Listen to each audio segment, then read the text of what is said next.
Hi, everybody. So today I'm going to be continuing my series of readings for the course Culture, Language, and Thinking at Tallinn University. This is primarily for students who are taking the course and for those who are struggling with it. For anybody who hasn't listened to this before, basically what I will do is first I'll do the readings, and then time and energy permitting, I will do a response to the readings in a follow-up video. So today's reading is Vygotskian, but only partially Vygotsky's Understanding of Special Education by Aro Tomle. So, to begin, Vygotsky's ideas have been popular in the West for about half a century. More than in other fields, his ideas have contributed to cultural and development psychology and also education. Vygotsky's ideas seem to have also had some impact on special education. Usually, a few of his ideas are brought as significant.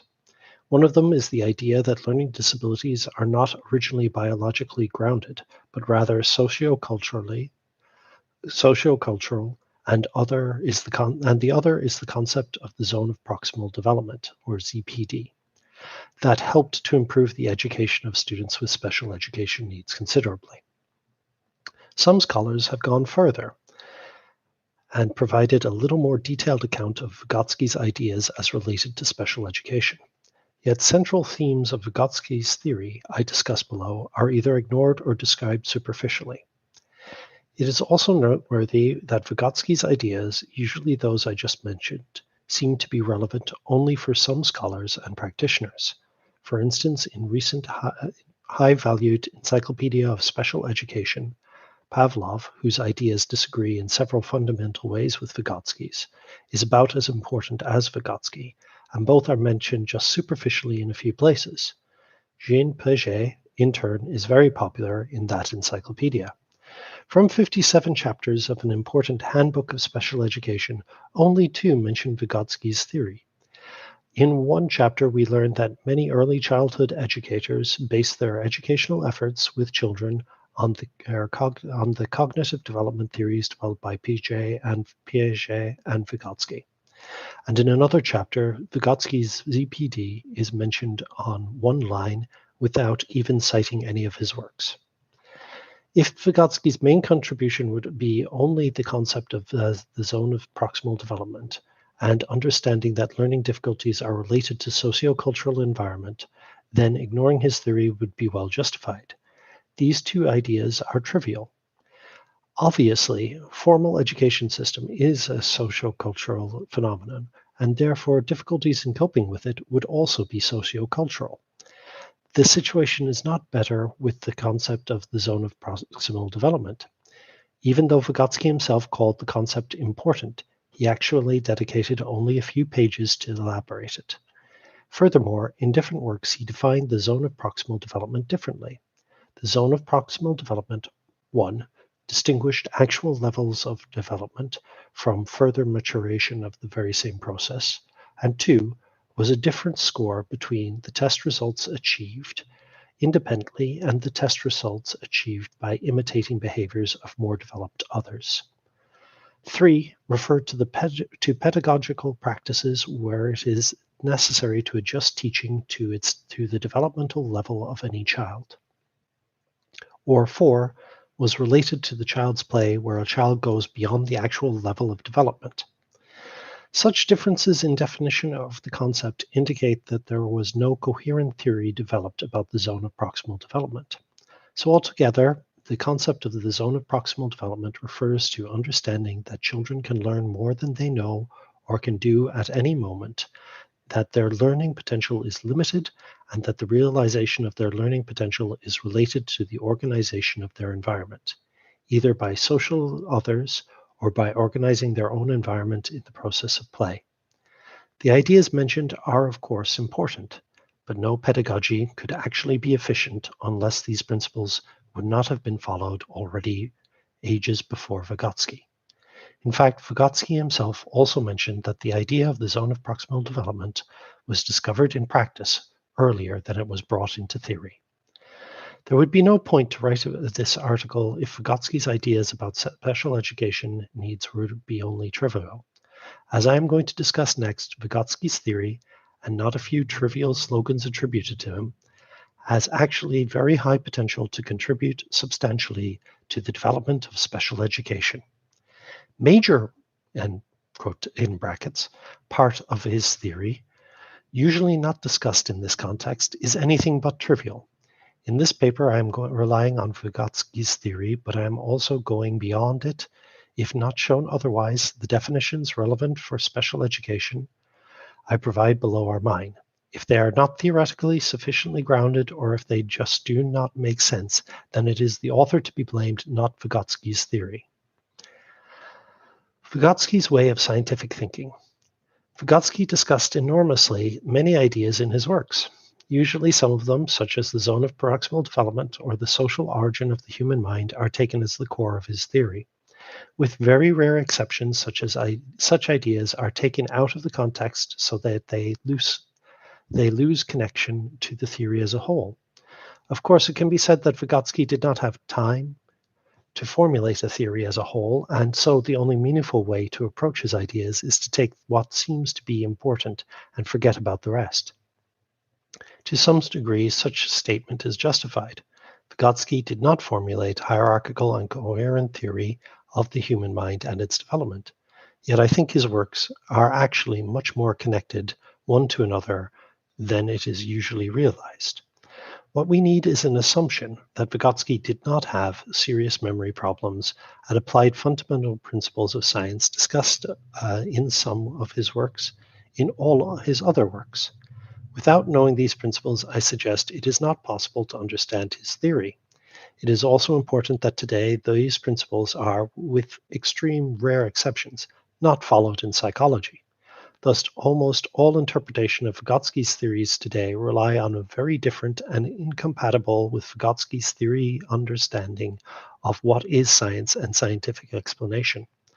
No wonder the ideas attributed to Vygotsky today turn out to be, at closer analysis, relatively empty abstract slogans or trivial observations about human mind and its development.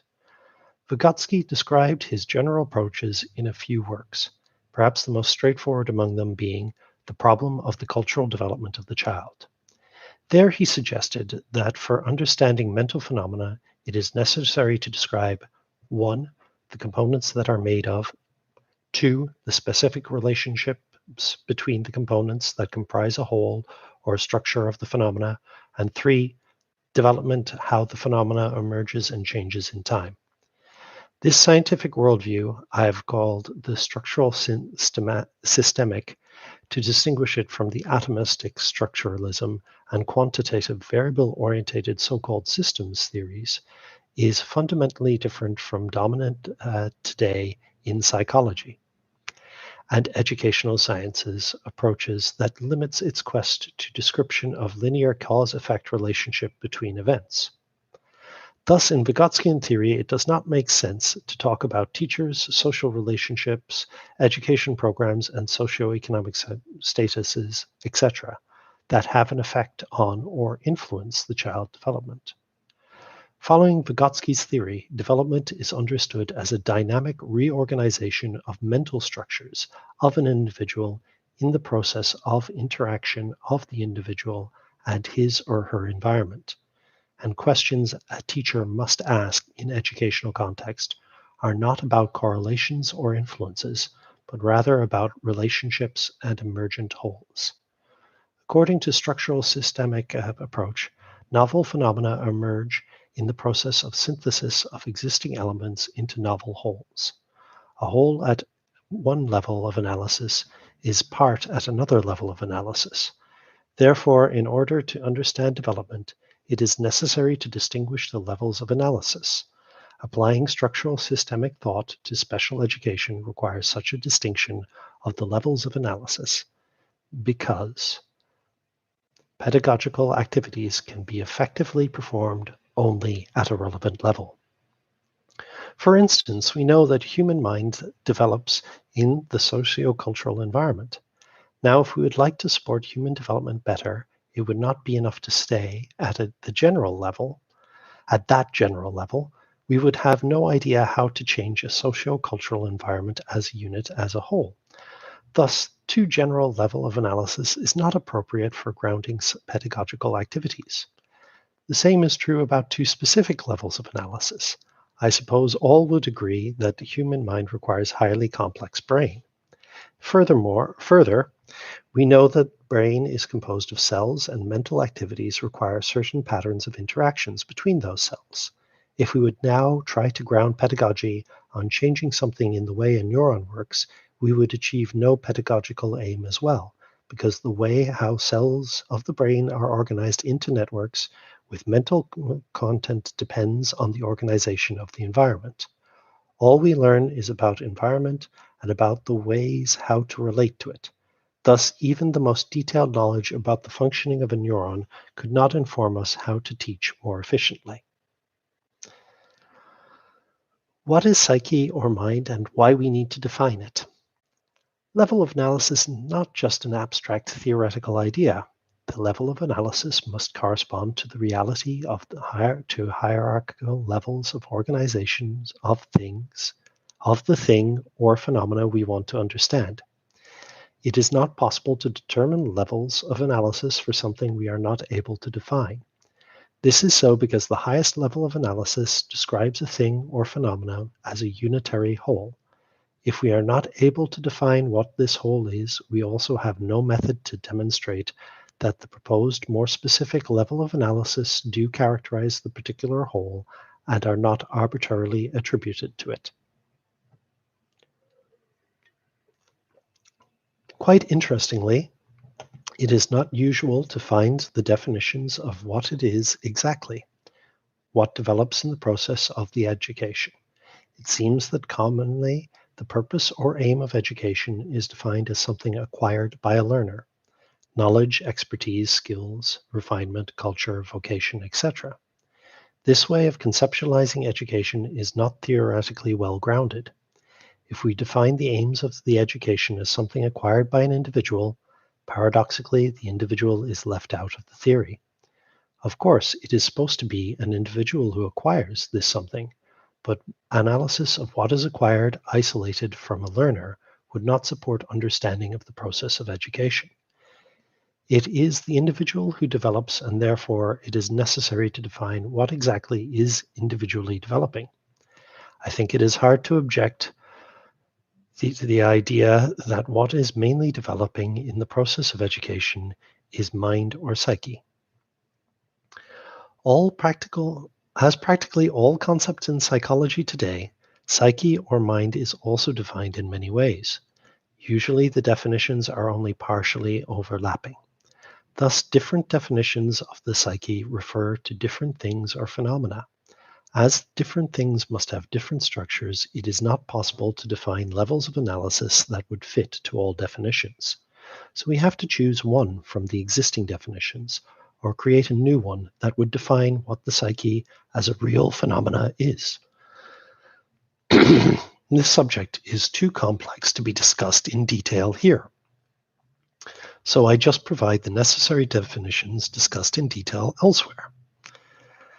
I think psyche is best defined as a special form of life, so life needs to be defined first. Von Anaken's theory, I have defined life as follows.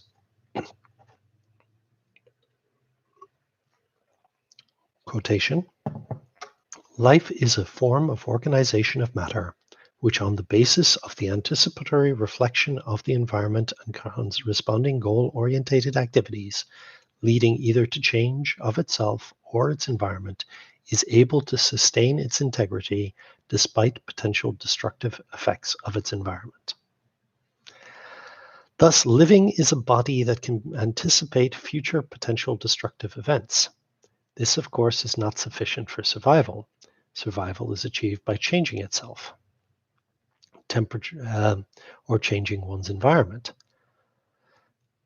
As changing oneself or the environment requires time, harmful conditions must be anticipated in order to have time to change. All living organisms rely on biologically based ways of anticipation of future events and corresponding to them activities which support survival in harmful environments. Yet there is another way to support survival that is not available for all living organisms. This form of anticipation and corresponding to its adaptation to its environment is psyche or mind. Psyche is a form of organization of living matter that is characterized by active, purposeful, aimed at self-preservation relation to its changing environment on the basis of the individual experiences. The main difference between physical and non-physical, sorry, the main difference between psychical and non-psychical organisms lies in the ability of the former to learn, to develop novel ways of anticipation and activity that are not available at birth. Obviously, learning allows the organism to increase their survival rate considerably. If individual learning is a powerful way to adapt to environmental changes better, it has its shortcomings. Also, one of the problems of psychic adaptation is that it is individual. Everybody has to learn non-biological forms of adaptation anew. Biological mechanisms of survival are overall cumulative. Novel forms are added to existing ones in the process of evolution. Accumulation of psychical forms of adaptation emerges also in the course of evolution. Such accumulation of individual knowledge and skills emerges socially, first from learning from the others by imitation, and then with the emergence of pedagogy or teaching, where more developed individuals actively support the development of their offspring. Of the offspring.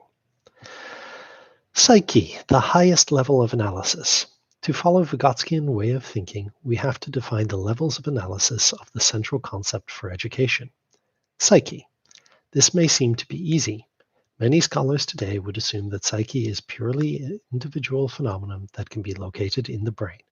This level of analysis, however, is already too specific. Absolutely necessary aspect of psyche would be left out in this way. If psyche is a special form of adaptation to the changes of the environment, then it would be wrong to leave the environment out of the concept of psyche. In structural systemic approach, it is always important to try to distinguish the genuine parts of wholes. The concept of the structure grounds also clear understanding how to do it. Wholes with specific qualities emerge in the process of the synthesis of the parts in the beginning of the study. The scholar does not know what the genuine parts are. The study begins with the hypothesis. Hypothetical parts are theoretically defined. Now, if the part is genuine, there can be no studied whole if the necessary part is taken away. If, however, the whole continues to exist unchanged after removing its theoretically important part, the theory turns out to be wrong. I suggest that psyche at the most general level of analysis can be distinguished into two parts, individual and environment.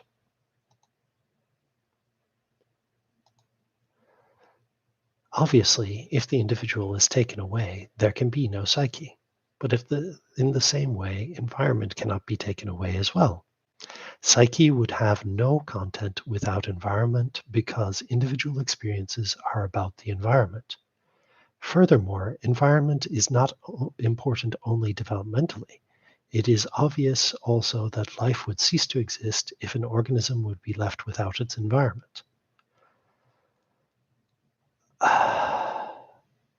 Psychic or mental environment is not fully overlapping with the environment necessary to be alive. Individual experiences that ground psyche emerge only on the basis of senses. Thus, removal of all sensory experience should lead to the disappearance of the psyche. So far, no such experiment has been conducted because there is no known way to suppress all sensory input.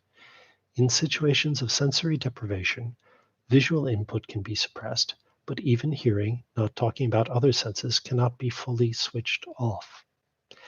We would still hear noises created by our own bodies. Nevertheless, even studies of selective social and sensory deprivation confirm in impoverished social or sensory environment, the psyche begins to disintegrate.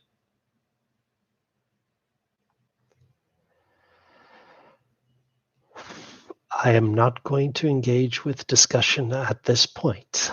This is a mantra that I am going to have to keep saying to myself as I keep reading this, because I am not going to engage with discussion at this point. The purpose of this is just to do the reading. What is environment? Before going further, the concept of environment must be elaborated a little. For our purposes, it is sufficient to distinguish 4 kinds of environment, even though more kinds can be distinguished. Generally, environments is that which surrounds. Structural systemic approach grounds that way how to go further. An important idea to realize is that the environment is always relative. It is always something specific that is surrounded. Even 2 elementary particles cannot have identical environments, because one would be a part of the environment of the other and vice versa. It would be clearly insufficient to conceptualize the environment at the most general level alone. Structural systematically, we know that the same elements can be in different relationships. Depending on kinds of relationships that emerge between the elements, the emergent whole has also different qualities. As we are discussing human education here, let us see how humans can relate to their environment. First, we relate to the environment as physical bodies. Let us call this kind of environment we relate to physically the geographical environment. This term, with connotation close to the one implied here, was introduced by Kurt Kafka. Adaptive actions are based on anticipation. Anticipation, in turn, is based on a special kind of relationship between an organism and its environment. Living organisms' purposeful activity is based on receptor systems. Receptors connect to physical or chemical parts of the environment, which constitute only a limited part of the whole geographic environment of the organism. Thus, there is a special kind of environment of the organism that relates with an organism through its receptors. This kind of environment has been called Umwelt, or self-centered world, by Jakob von Uxell. As the receptor systems of different organisms are different, so the same geographical environment can ground rather than different Umwelts from different organisms. Uxkull did not distinguish clearly between psychic and biotic forms of Umwelts. Nevertheless, these 2 are qualitatively different. It is very important that both psychic and biotic worlds emerge on the basis of receptors which relate only to limited aspects of physicochemical environment. Yet the way how receptor-based information is interpreted is very different. First, there are purely biotic inborn mechanisms of interpretation available for all living organisms.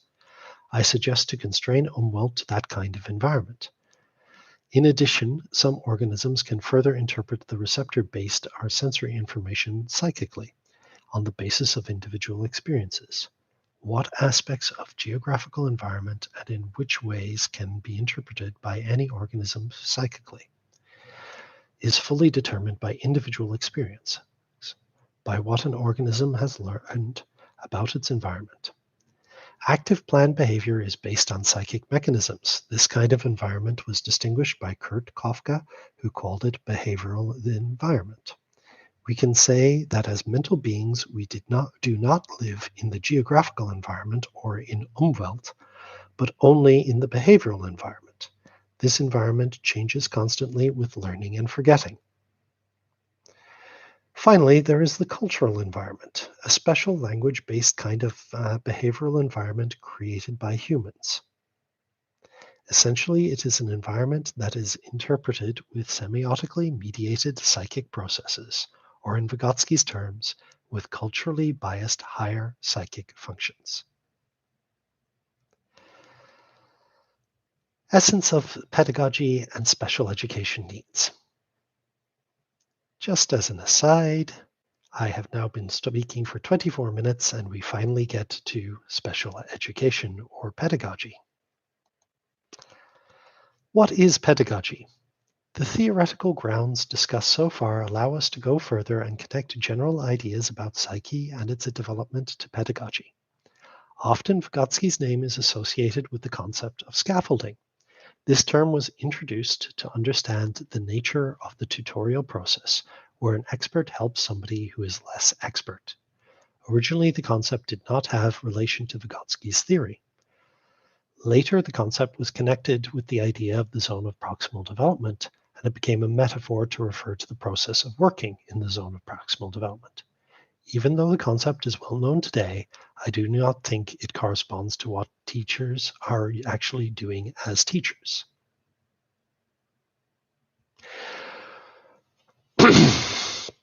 What is usually stressed in the so-called Vygotskian approach to education is the active role of the learner and kind of dialogue and co-construction of knowledge in the process of learning. I think there can be no doubt that learning can be only active. We saw above that psychic relationship of an individual with his or her environment based on individual experiences emerges on the basis of senses. Senses, however, transform only certain limited physical chemical contacts into nerve impulses. Thus, there can be no meaningful psychic sensory experience in the beginning of mental development. Every individual has to construct one's own behavioral environment. This environment, i.e., psychic interpretation of the sensory world, cannot be given to or transferred to a passive organism. Importantly, it also follows that any cooperation between people, any true dialogue, is possible only if all participants individually attribute social dimension to physical, chemical, sensory experiences. In other words, social cooperation is also emergent. It must be learned and after that constantly individually recreated in every act of cooperation. Vygotsky seems to disagree. According to his famous general genetic law of cultural development, every function in the cultural development of the child appears on the stage twice, in two planes. First the social, then the psychological. First between people as an interpsychic category, then in the child as an interpsychic category. He stressed the role of the social environment and social relationship between people in psychic development also in several other works. But we need to go further from the general idea of the role of social relationships in the development of human mind. I think it is very important to look into what exactly Vygotsky had in mind with his law. So after formulating the law, he discussed it further and wrote, "Genetically, behind all higher functions and relations, between them stand social relations, real relations of people. The word social, when applied to our subject, has great importance. First of all, in the most general sense, it means that all cultural is social. Culture is a product of social life and communal actions of man, and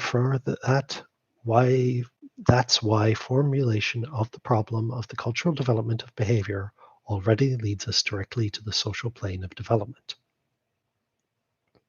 Here we must remind ourselves again that Vygotsky did not necessarily have memory problems. Why does he keep reminding us this? His theory was structural systemic. I am not going to comment. I'm just reading.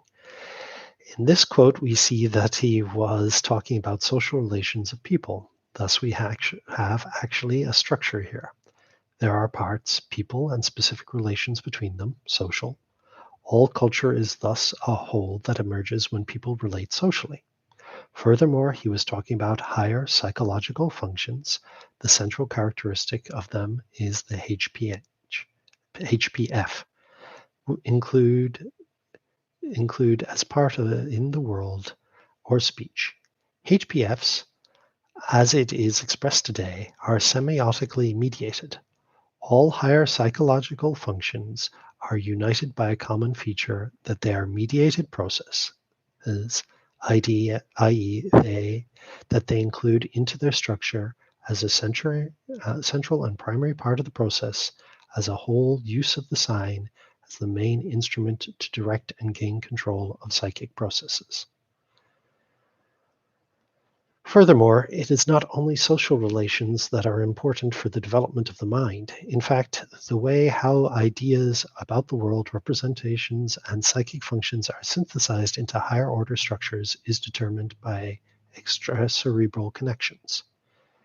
The quotation, the investigation of aphasias, agnosias, apraxias leads us to the conclusion that in the localization of these disorders, an essential role is played by the disturbance of the extracerebral connections in the activity of the system of the centers which in the normal brain ensure correct functioning of higher forms of speech, cognition, and action. Indeed, psyche in general emerges on learning how the environment is organized, the relations between the sensory attributes corresponding to relations sensed in the environment. Thus, all learning is based on extracerebral connections, connections of the parts of the environment. Social connections constitute one special kind of relations in the environment. These are necessary for the development of higher psychic functions. Now we need to step back and take a look at the whole idea. As we saw, Vygotsky indeed stresses the role of connections or relations in the development of the higher psychic functions. But we also saw that he discusses also parts and wholes when theorizing about development. Indeed, it makes actually no sense to talk about relations because relations or connections can be understood only knowing what are the units that are related. What are the related parts and what that are synthesized into a higher order whole. The only way to know psychically what is there in the environment that is related, socially or not socially, is through the senses. But senses relate exclusively with the physiochemical parts of the environment. There is no difference at the sensory level whether observed relations were physical, chemical, biotic, or social. The sensed relations become social only if interpreted as such by the individual. Thus, pedagogy or teaching cannot primarily be primarily dialogical or co-constructive or scaffolding. Rather, pedagogy or teaching is purposeful organization of the environment by the teacher for the learner. Teachers organize the environment. They select or create certain environmental units, such as books, maps, words, etc., and connect them in specific ways, trying to make that organization salient for the learner. Focusing on certain forms of environmental organization is accompanied with reducing responsibility of the learner to pay attention to other aspects of the organized environment that is not the focus for the teacher. Everything we learn about organization of experience environment in human culture everything we learn is about organization of the experienced environment. In human culture, many forms of environmental organization emerge only when created again and again in human activity. First of all, we find this kind of continuous creation in the process of learning language. A child learns language only when social communicative language environment is created for the child by those who already have internalized language and know how to externalize it in speech, how to organize the environment by saying or writing words. The child learns the language by constructing psychically representations that correspond to the organization of his or her behavioral environment.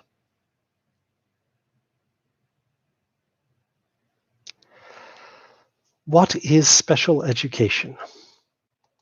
33 minutes in. To understand the essence of special education, we need to understand the essence of what can be called disability or defect. The definition of disability can be grounded on Vygotsky's theory. He wrote, quote, "Human culture involved in conditions of certain stability and consistency in the human biological type. That is why its material tools and adaptations, its socio-psychological apparatuses and institutions are all intended for normal psychophysiological organization.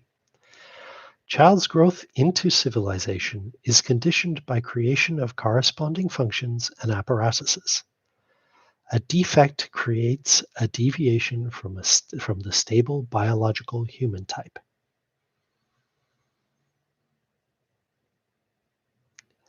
Disturbs the normal course of child's growth into culture.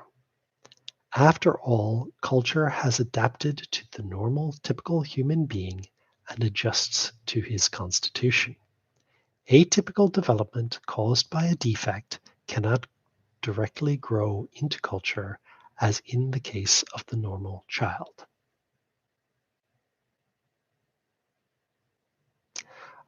I just want to read that last sentence again. Atypical development caused by a defect cannot directly grow into culture, as in the case of the normal child. Vygotsky, 1983, pages 22 to 23.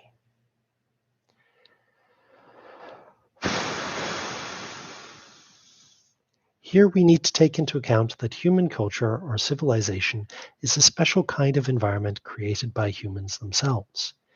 Every newborn human being can be understood as a potential part of the culture or civilization, a potential member of the human society. Now it is useful to remind some general structural systemic principles. The notion of quality is relevant here. Quality is the potential of a structure to become into relationships with another structure. Everything is qualitatively constrained. Nothing in the known universe can become into a relationship with everything else, with all its environment at the same time. With all its environment. At the same time, things can be categorized according to the set of overlapping qualities. Even though everything is in some respects unique, i.e. with some unique qualities, there are other qualities that characterize a category of things. Humans comprise a category of living beings with certain qualities. These qualities can be categorized according to the kinds of human environment there is: geographical environment, umwelt, behavioral environment, and cultural environment. Every normal, and that's in quotation marks, or typical human adult has a set of qualities that allow him or her to relate to all these kinds of environments. It is important that the sets of qualities distinguished according to the kinds of environments are in hierarchical developmental relationships. These qualities emerge and change in time and in the course of development. First of all humans are physical bodies. As such, they have qualities to relate to the geographical environment.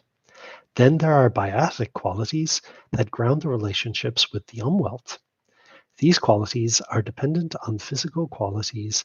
If the body of an organism would not have necessary flexibility and stable structure at the same time, it could not survive. Further, there are psychic qualities, ways to relate to the world on the basis of individual experiences, which can develop only on the basis of biotic qualities. And finally, there are cultural qualities that are necessary for relating with the socio-cultural environment.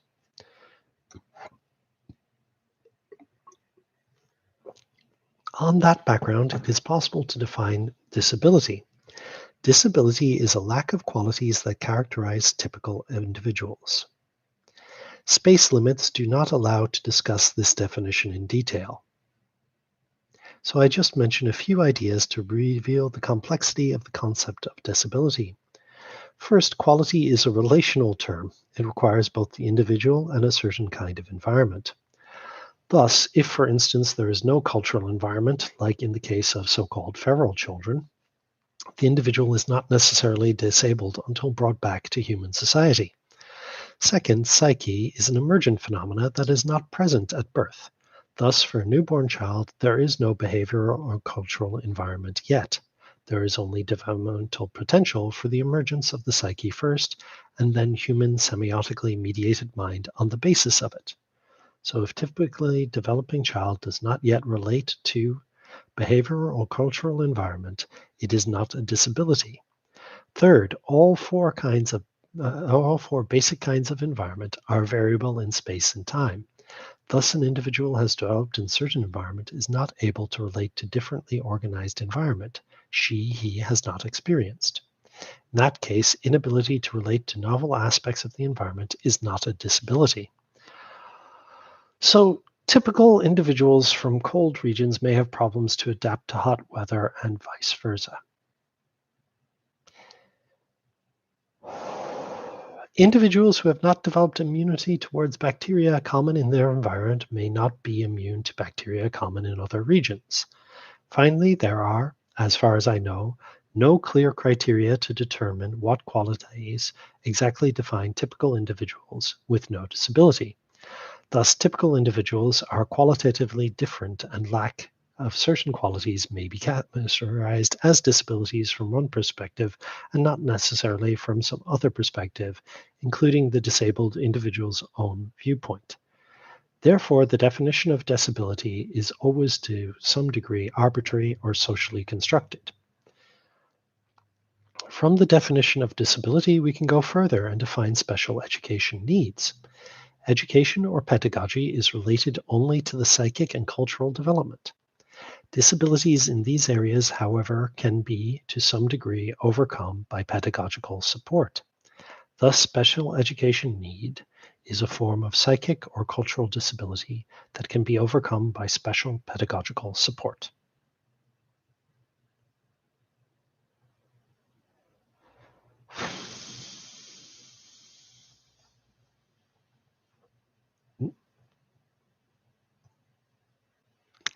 Now it is possible to define special education. Vygotski's quote in the beginning of this section is relevant for defining special education as well. I repeat the idea we need human culture evolved in conditions of a certain stability and consistency in human biological type. This is why its materials, tools, and adaptations, its socio-psychological apparatuses and institutions are all intended for a normal psychophysiological organization. So it's socio-psychological apparatuses and institutions of human culture that correspond to typical human biological type. Among the socio-psychological apparatuses are also those that support child development. And among the institutions are those of education. Both have emerged and evolved spontaneously until relatively recently. So the ways to support mental development of children also were to some degree suitable for the typical children. It seems most of the pedagogy was pragmatically orientated. If it brings expected results, it is the way how to teach.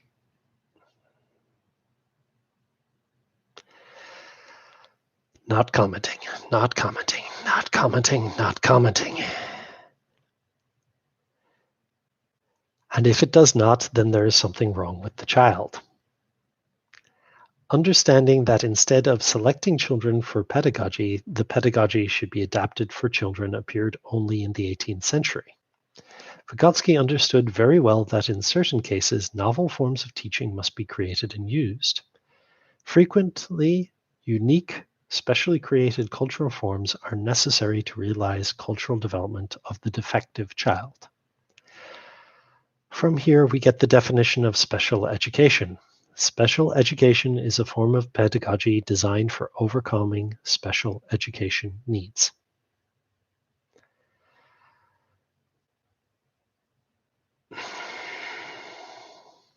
Psyche, specific levels of analysis. In a way, only the surface of the complexity of special education has been discussed so far. For efficient planning and execution of pedagogy, i.e. teaching, much more must be understood about the learner. Vygotsky demonstrated with a number of studies that the actual learning potential of any learner is constrained.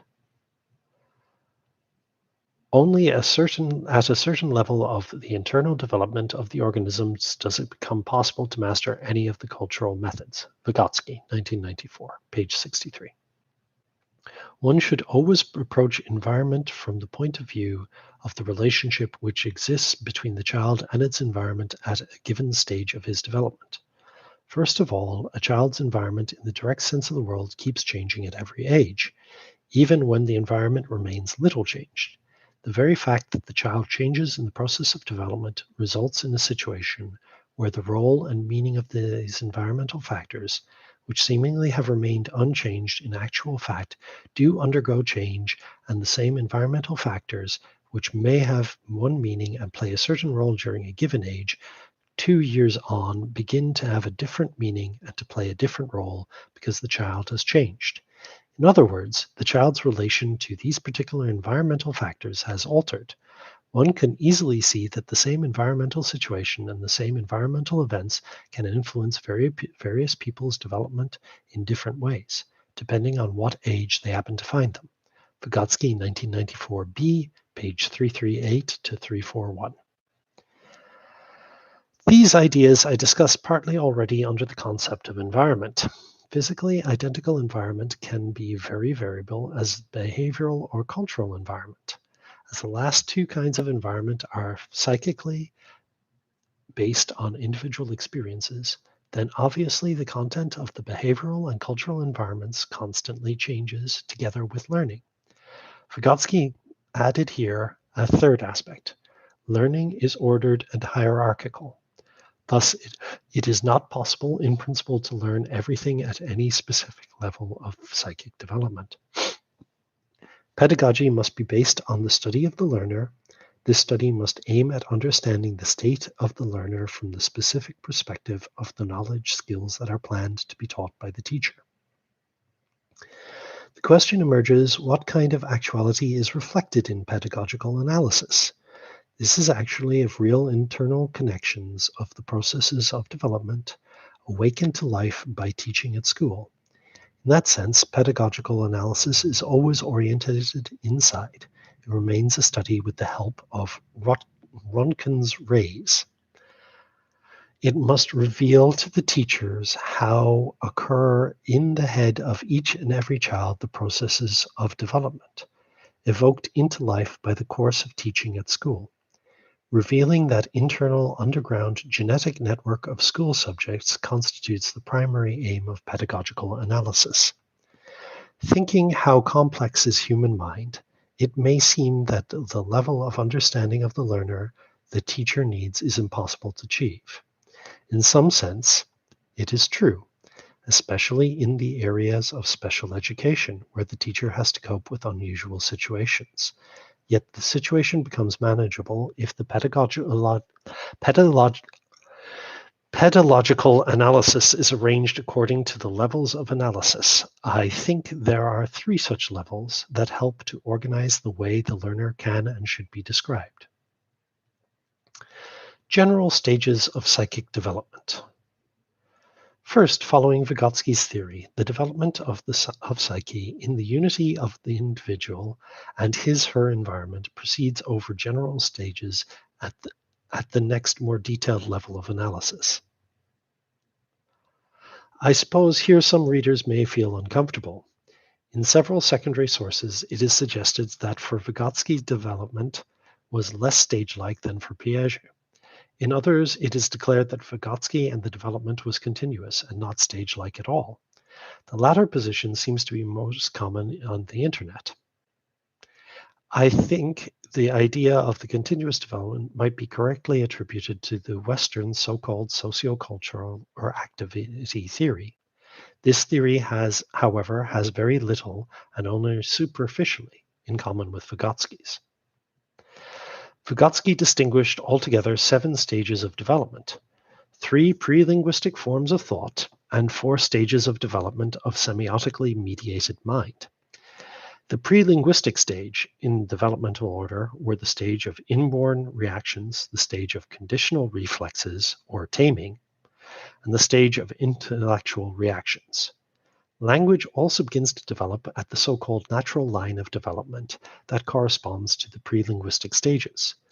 The language-based thought develops over 4 stages: syncretic concepts, everyday concepts or complexes, so-called scientific concepts, and true concepts. I think the developmental relations between stages and content of them can be more elaborated today. 4 pre-linguistic stages instead of 3 and 5, instead of 4 stages. 4 pre-linguistic stages instead of 3, and 5 instead of 4 of the developmental, semiotically mediated thought can be distinguished. Whatever would be the final theory of stages, there is very strong evidence to support the idea of the psychic development over hierarchy of stages. Understanding the stage of thought available for the learner in the specific subject area would considerably help to understand the developmental potential of the learner.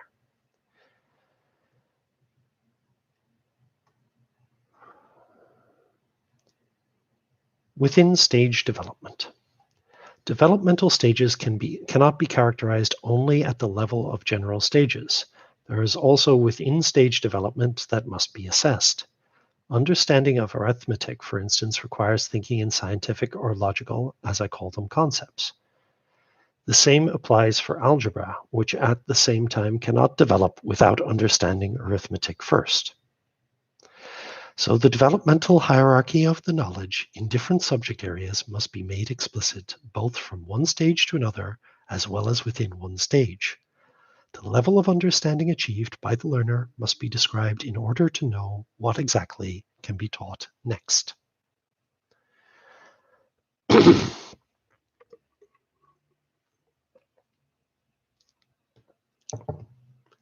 Structure of cognition.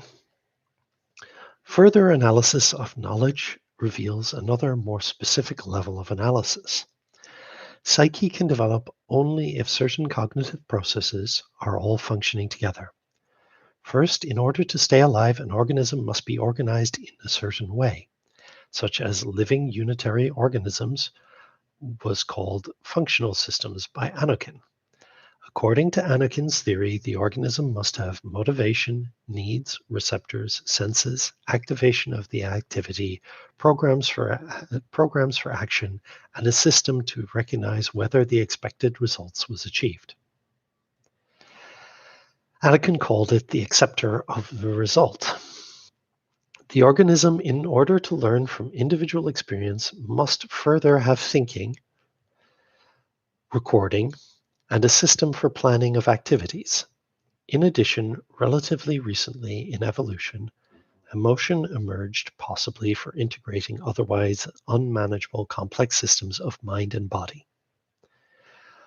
All these cognitive processes should also be assessed in comprehensive pedagogical analysis, especially in cases of special education needs, which often are grounded in dysfunction of one or several of the listed cognitive processes.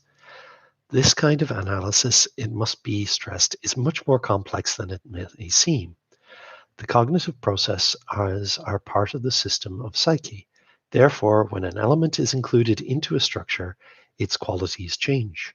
If the whole changes, all its parts are also changed qualitatively. Thus, in the course of the development, thinking, memory, motivation, and all other cognitive processes change qualitatively, as was well demonstrated by Vygotsky. Thus, the state of none of the cognitive processes can be known on the basis of superficial essential behaviorist testing, as it is done in psychology today. It is not some quantitative level that is important, but rather the modus operandi, that the way a particular cognitive process operates as part of the psyche as a whole. Mechanisms of development. All details relevant for special education obviously cannot be discussed in one paper. Yet there is one very important idea without which understanding of psychic development in general and pedagogy in particular is incomplete. Vygotsky wrote, quote, "Observations of the history of development of the higher forms of activity of subconsciousness demonstrate that initially all these functions appear as closely connected with the external activity and only later on as if go inside transforming into internal activity. Here it becomes clear again that Vygotsky did not connect the development of higher psychic functions only with the social relations. The development is related to external activity in general. The relations between activity and psychic development are theoretically complex. I just mentioned the most important ideas here. Psychically, we learn about the organization of our environment. There are, however, endlessly many aspects of organization that can be learned in principle. Thus, it is necessary to select what to learn. This selection is based on activity. At every stage of development, we can plan activities to change our environment. In activity, we create a level of organization that is ahead of our ability to understand the world around us. Thus, in activity, we create our own zone of proximal development in Vygotsky's terms. Without activity, there would be no learning.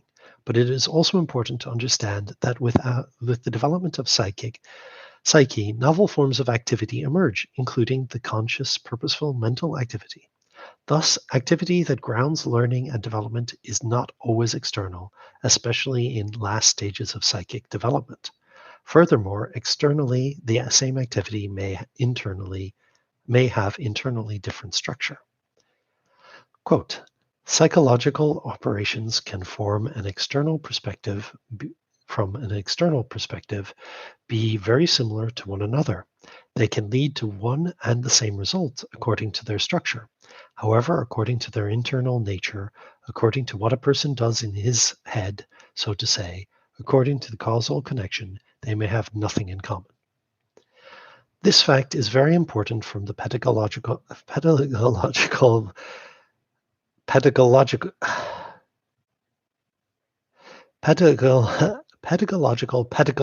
perspective as well. The learner may behave in a way that, according to the teacher's understanding, reflects or does not reflect the process of learning. Yet the interpretation can be wrong. Pupils may learn what is taught without looking like learning, and vice versa. They may seem to be actively learning and yet not learn at all, or learn something that is not taught at the moment by the teacher. 2 principal targets of special education.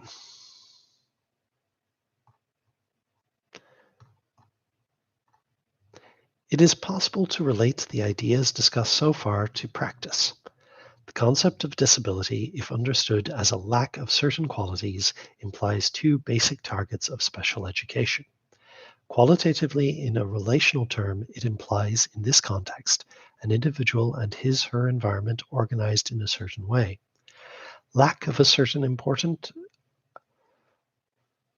for adaptation quality means that an individual is not able to relate to a specific form of an environment.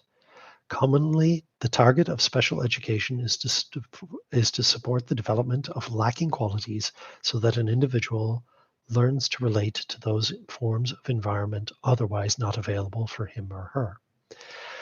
There is, however, another way to overcome the same disability. An environment can be organized so that the missing qualities are not necessary. If a person in a wheelchair cannot reach high cupboards, then the cupboards can be placed lower so that the individual can use them. If a person is not able to create a plan, for instance, how to prepare a meal, then this plan can be made for him or her in the form of a picture book or special arrangement of things in the kitchen. So special education can support overcoming special education needs either by supporting the emergence of lacking qualities or by reorganizing the environment for the disabled individual so the missing qualities are not necessary. 3 ways to support the emergence of missing qualities in special education. If the aim of special education is to support the development of qualities that have not developed or qualities that have been lost, then there are different strategies to support the emergence of lacking qualities of an individual. These strategies were developed on the basis of Vygotski's theory by Laura for neuropsychological rehabilitation of individuals with brain damage. First, in case of brain damage, occasional functions are lost not because necessary for these functions regions have been damaged, but rather because certain brain regions have been inhibited. In such cases, it is possible to support disinhibition of the inhibited regions. The structure of the recovered function remains the same as it was before the brain damage. Obviously, this form of recovery is not possible in cases of developmental disabilities. Second, in a limited number of cases, because such kinds of brain plasticity is limited, another part of the brain, usually in the opposite hemisphere, may take over the function of the damaged region. In that case, again, the psychological structure of the function remains the same. Again, in cases of developmental disabilities, there is no pre-existing function that they could recover. Nevertheless, this path to emergence of a novel function also applies to mental disabilities. In case of typical development, when the learner corresponds to typical human biological operating similar. Typical psychic structures emerge in the process of development. For instance, teaching to read typically supports alphabetic reading. Alphabetic track to reading is especially efficient when supported by phonics teaching. No, it's not. In this kind of reading, regions responsible for sound analysis become connected with regions of visual analysis, so that sounding letter relations can be learned. Dyslexia is often related to difficulties in speech sound analysis. It has been found that sound analysis can be significantly improved by different techniques. This in turn may support learning alphabetic reading similar to individuals without difficulty in sound analysis. That would result in typical structures of processes that underlie reading. Theoretically, it is possible that in some cases of such atypical development, other regions of the brain become involved in sound analysis.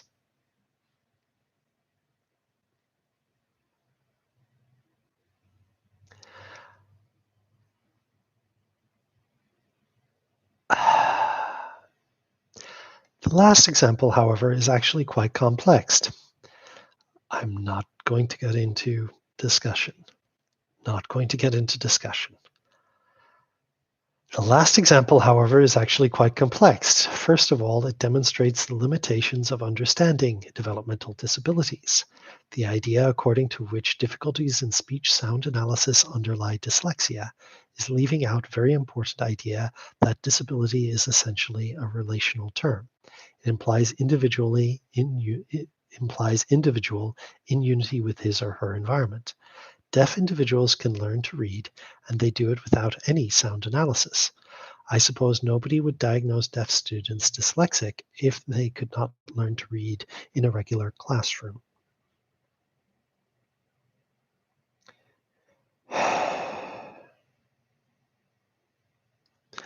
Similarly, those individuals who have difficulty to learn to read alphabetically due to difficulties in sound processing would not necessarily have any problems with learning to read if taught differently.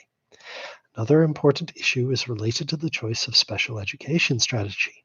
One possibility is indeed to support the development of dysfunctional sound analysis mechanisms, yet it is not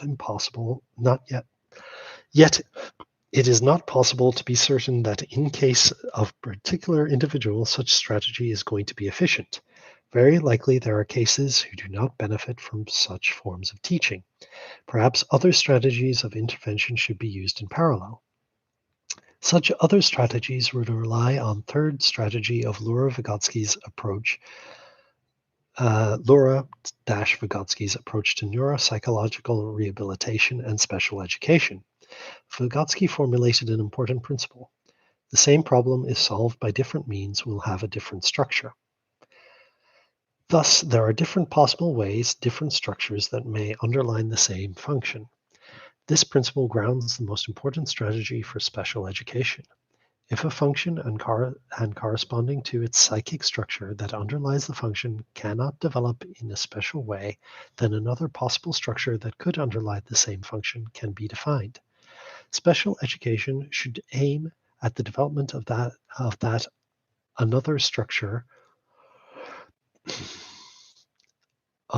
other structure by organizing learning environment in a specific way. Language can be learned visually in case of deaf individuals, but it is possible only if visual language is created first by the teachers. Similarly, reading can be based on touch, as in the case of blind, and actually all language can be based on touch, as in the case of deaf and blind individuals.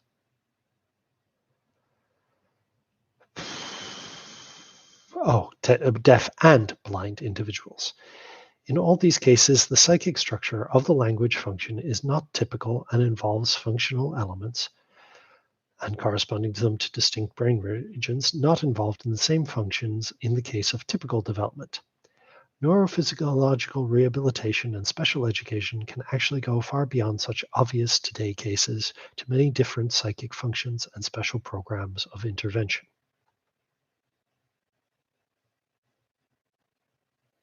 Full stop.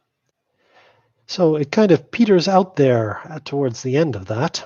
And 1 hour and 5 minutes. I will go away and gather my thoughts before I say anything about this particular reading. My first reflection is that it is attempting to mush two things together. It's attempting to mush the importance that Vygotsky places on the socio and cultural area with